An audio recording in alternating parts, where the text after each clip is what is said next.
Welcome to Gurukul online learning platform. I'm Solika Akhtar.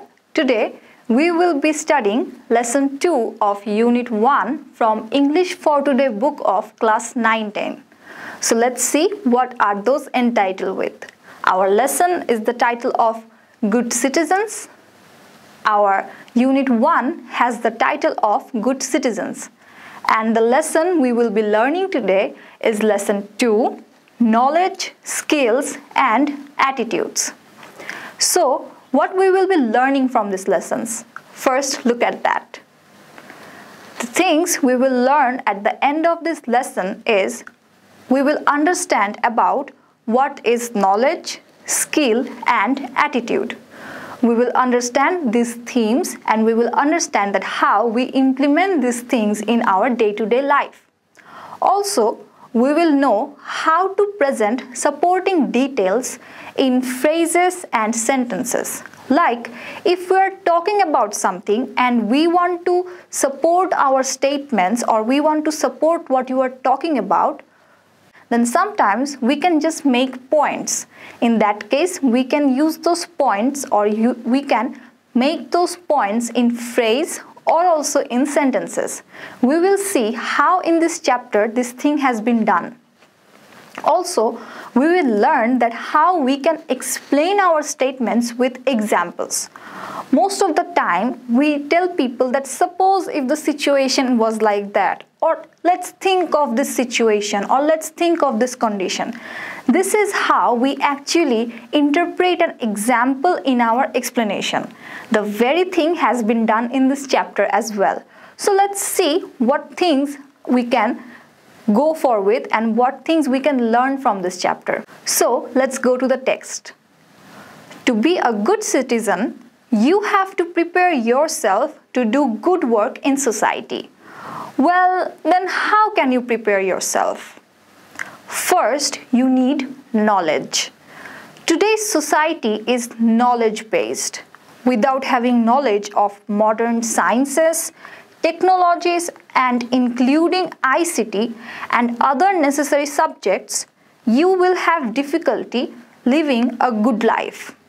The other areas you, as a good citizen, should have knowledge about are our country, its constitution, geography and people. Also, our state, its executive and legislative powers, our judicial system, our government and its structures and functions, our history, cultures, traditions, literature, moral values and religions, our socio-economic activities and educational system.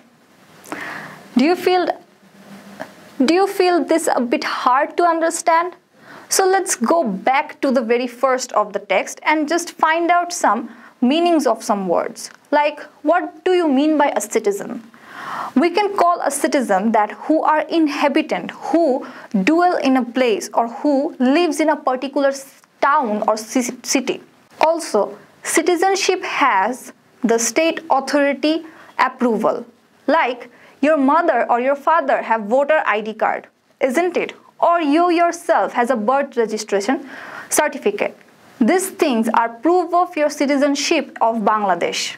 Okay, so as you are a citizen of Bangladesh because you have born or you are born in Bangladesh or you have been living in Bangladesh, you are the citizen of Bangladesh. Also, there was a term called ICT. Most of the people right now have ICT as their subjects to study on. So what does really ICT mean? ICT means Information and Communication Technology. ICT means Information and Communication Technology. So let's go back to a little that we have to have knowledge. Knowledge means concept or idea of something, right? So whenever we are talking about that, today's society is knowledge-based. That means we really need to understand the concepts and the ideas behind any work or any activity. We really need to know any information about a particular thing. That's how the modern sciences have developed. That's how the technologies have developed. Information and the implementation has been made us these developed countries, or has come to a developed world, where we can just use YouTube for our learning, where we can just use television for our learning. We really don't need to walk miles or miles to study. So this is how knowledge or concept or information has made our life so easy. That is why the text is also indicating that we really need to know about something if we want to live a good life. If you want to have a job in somewhere, that's why you have to learn the particular role of that job. Also, you have to have the particular knowledge about that job. So see how knowledge is so important in our life. It can be of very particular sector, or it can be from any of the sector of the world. So a primary knowledge or a depth of knowledge is extremely important for our success, as well as for our leading a very well structured or good life. And also the text has told us that we have to have knowledge of many other areas as a good citizenship. So as a good citizenship, what kind of knowledge we should have? These are about our country, its constitution, geography, and people. So what does a constitution mean? A body of fundamental principles or established precedents according to which a state or other organization is acknowledged to be governed. So sounds a bit difficult. We can easily call Sangbidhan. Okay, Sangbidhan is the thing we have for constitution in Bangla. So a book, or you can just say a storage of laws, very fundamental basic laws which are authorized or which are approved by our government, that we as citizens will deserve it or will have those necessary fundamental principles from our government. Also, constitution have the laws for us as well. As a good citizenship, we have to maintain some laws, perform our duties towards our country. Hence, as a good citizen, we really need to know where is our country. That means the geography of our country, where is it situated in the world, and also the constitution, where the basic laws are written or the basic laws are being distributed or said. Also, we have to know the people of our country. Okay, there are so many groups of people, so different kinds of people, diversified people in our country. We need to know about them as well. Again, we need to know about our state and country. State means Rashtra. So Bangladesh is a state as well. It's a republic country. So we need to know about our state. Also, executive and legislative powers. So to run a country has its authority, a country has its ministries to run. And what does a legislative mean? Legislative mean having the power to make laws. Where a country has its existence, it has laws to control the people, to have a good life for the people, as well as discipline in the country. So our country has its executive and legislative powers as well. We really need to know that how these laws functions or how these laws are originated. Also, we need to understand our judicial system. What is a judicial system? Judicial means relating to the administration of justice. There are so many crimes or social injustices in our life. So we need to understand that what our government has for these injustice activities. So they play a judicial system so that the people of our country can have judicial justice or a justice from the judicial system. Also, we are learning here that our government and its structures and its function. So we need to understand or learn about how a government is formed, also how a government functions in our country. So these are the things that about knowledge. These are the things that we need to know as a citizen. Also, there are two more things we have to know, that are our history, like our history of language movement from 1952, our history of liberation war of 1970 war. Also our cultures, like Pohela Boishakh is something a very cultural event for us. There are so many cultural things that we perform in our country. Again, the traditions, also literature.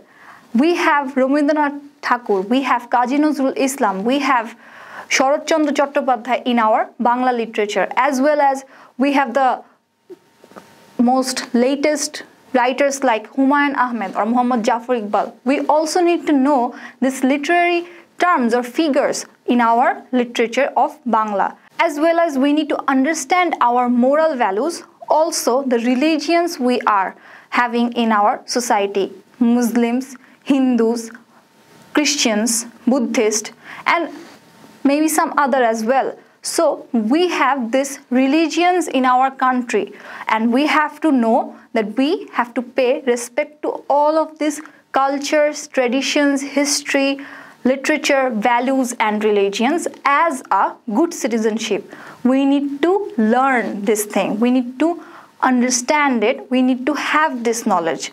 And the last thing is our socio-economic activities and educational systems. So in a society, we really need money to lead a good life. When it comes to money, it has some infrastructure, also it has some social activities. Just like some of your parents are probably doctors, some of your parents are probably teachers, or some of them are nurse, or some of them are working for a corporate place, or some people have business, some people are homemaker. So see, when about it comes for economy, then we have some structure in our society. The socio-economic activities are there. People earn money from there and they have their own roles to play. We need to understand the interconnection of this socio-economic activities and the people engaged in there. We need to understand the educational system as well. Just like we have so many sectors. We have science, arts, commerce, and many other disciplines to study on. There are different public exams. So as a citizen, as a good citizen of our country, we really need to have this particular knowledge about our country, especially the constitution and also the surroundings and the people around us. So let's move on to the next part of the text. Second, you need skills to do things. Knowledge is not enough. You must be able to apply your knowledge to do things practically. So, knowledge is a very theoretical thing. You are reading books, you are probably seeing a video, you are probably watching something, or just, listening to someone else. You are having your knowledge. You are understanding a concept. You are getting many ideas. But having the knowledge within you is just not enough. Whatever you are just learning, you really need to try to implement it in your own life, because the knowledge will not flourish, or you can't just have the justification of the knowledge if you don't really use it in your practical life. What does you mean by practical, right? It's just our day-to-day actual real life we are talking about. Like, how to make a garden. That idea you have probably from your mother, or probably someone from your friend, or probably you can have read it in a book. But if you personally don't try to make a garden, then you will never learn the skill of gardening. It will just be kept in yourself as a knowledge. And then finally, knowing and doing things will bring about a change in your behavior toward others. This behavioral change will show your attitudes towards others. That is, it will show how you think and feel about a person or thing. So, what does this knowledge and these skills do to us? It changes our attitudes. So, do you think attitude is a very negative thing? Actually not. Attitude is something that you just show on your outer space. So sometimes what we do is, when we know about one thing and we have that implementation skill as well, so that might change our attitude toward that work. Just like if you know to write a paragraph. And you have that skill as well, that you can write very good paragraphs, so that your attitude towards writing a paragraph will be positive. You will be very enthusiastic about writing it. But if you don't gain the knowledge about it and also you don't gain the skill about it, then you will always be having that fear of writing a paragraph at any moment. You will just feel like, no, my paragraph will not be as good as any others, so I might skip it. So see, there are two different attitudes when the knowledge and skill is there and when the knowledge and skill is not there. So the skill we are talking about is, it might be called as expertise as well, right? Okay, so let's move on to the next thing, that how this text has given us an example to understand what we are explaining: knowledge, skill and attitude. So see, we can look at, so let's take a look on that example.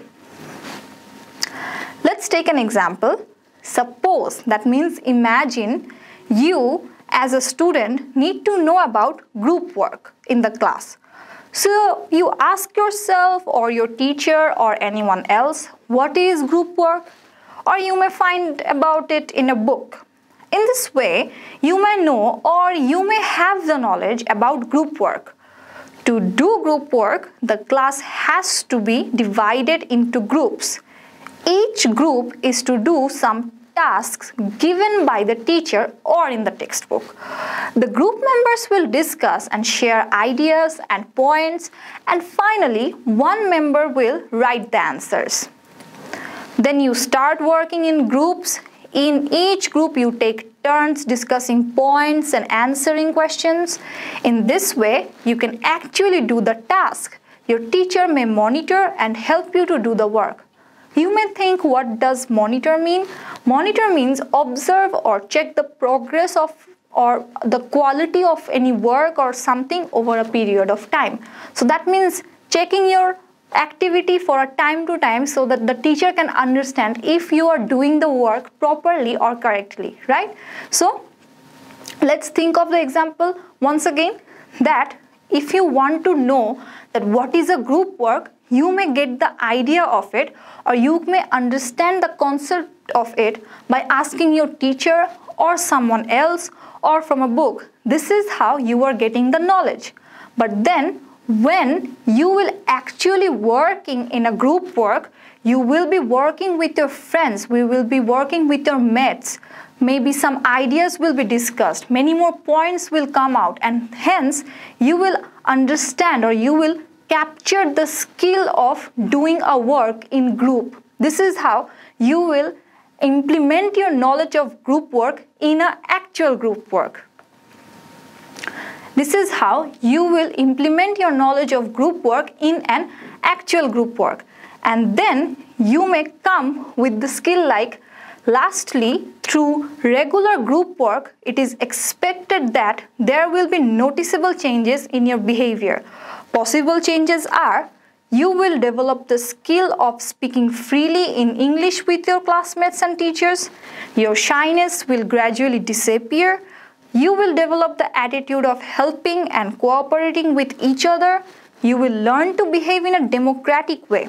Most importantly, these behavioral changes taking place in you inside the classroom will be carried over outside the classroom in real life situations. So, do you understand what is democratic? Democratic means relating or supporting to democracy or its principle. Like if you are in a group of 10, 8 of the people are agreeing with some statement. If you respect the 10 of the statements and supporting the majority, this will be a democracy that will be made. Okay, so what we are doing is that the knowledge of doing a group work and the skill of doing a group work will have a massive change in your attitude about the skill of speaking freely in English.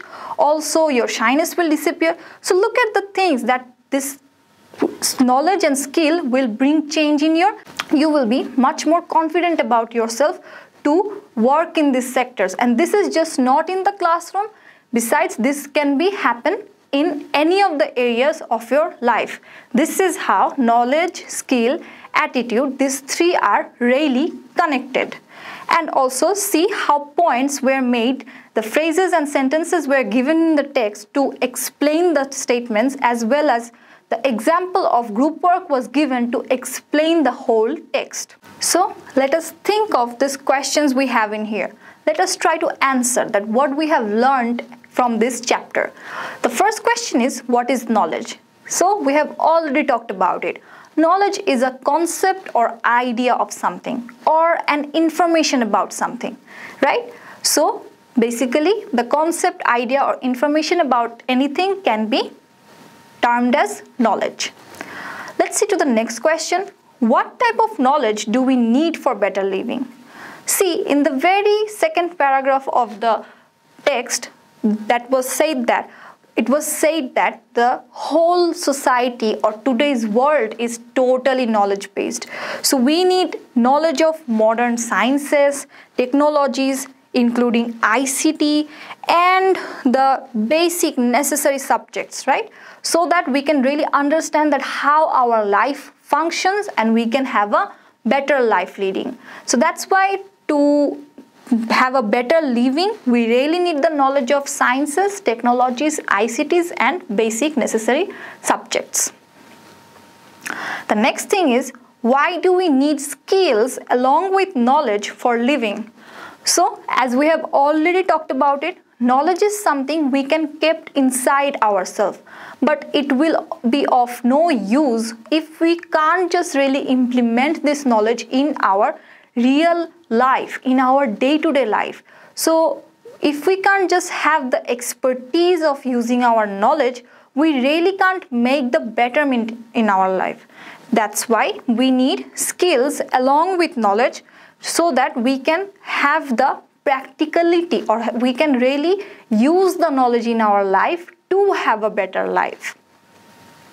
The last question, what do you understand by attitude? So attitude really means the behavioral change that we may gain by knowledge as well as skill. So when knowledge and skill changes our behavior towards something or towards a person, it can be called attitude, right? So this is how knowledge, skill and attitude are interrelated. If we gain knowledge, if we gain the skill, we may change our attitude towards something or someone. So this was the whole chapter about. Let us have some homework, right? So as we have made the distinction between knowledge and skill and attitude, there is a task in your textbook, that is task D, where they have given you some small text and they have told you to discuss with your partner. As you are at home right now, probably you may not discuss it, or you cannot discuss it with any one of your partners or pair, so you can discuss it with yourself. Self-help is the best help. So yeah, just discuss with yourself and try to understand that which of the small texts are related to knowledge and which of the texts are based on skills and which of the texts are based on attitude. So do this task by yourself in your home. So do this task by yourself at your home. So let us have another thought-provoking homework. That is, can you just give us another example? We have already had this example of group task in the text. So let's just forget it and think of your own life experience if you can give us another example from where we can really understand the knowledge, skill and attitude interrelationship. So yeah, if you can think of one, please share with us in our comment section, or even you can mail us, or also you can share it with your teachers and with your peers when your schools are open. So yes, that's it today. Thank you.